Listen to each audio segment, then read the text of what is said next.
नमस्कार, मी सीमा स्वागत करते तुमचं माझ्या एका नवीन व्हिडिओमध्ये। आज मी तुम्हाला घरातल्या वस्तूंमध्ये घरच्या घरी फेशियल कसं करायचं ते सांगणार आहेत। सगळ्यात पहिले आपण क्लिन्झिंग करून घेणार आहेत। टोमॅटो घ्यायचा हाफ आणि त्याच्यावरती शुगर टाकून घ्यायची। टोमॅटोमध्ये असलेले व्हिटॅमिन ए जे की आपल्याला अँटी एजिंग पासून वाचवते आणि व्हिटॅमिन सी जे की आपल्याला ब्राईटन अप करते आणि आपले पोर्स असतात ते पोर्स श्रिंक करण्यासाठी मदत करते।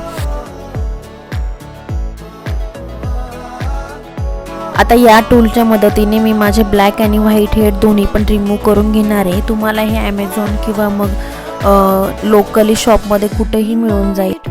आता इथे मी एक दगड घेतला आहे आणि बदाम घेतले जे की मी अशा पद्धतीने घासून आणि त्याची क्रीम तयार करून घेणार आहे। अशा पद्धतीची क्रीमी टेक्स्चरची क्रीम आपली तयार झाली पाहिजे। आता ही क्रीम आपण आपल्या पूर्ण फेसला अप्लाय करणार आहे आणि जेंटली मसाज करून घेणार आहे। छानपैकी मसाज झाल्यावर पाण्याने वॉश करायचं आणि नंतर आपलं फेवरेट मॉइश्चरायझर अप्लाय करायचं।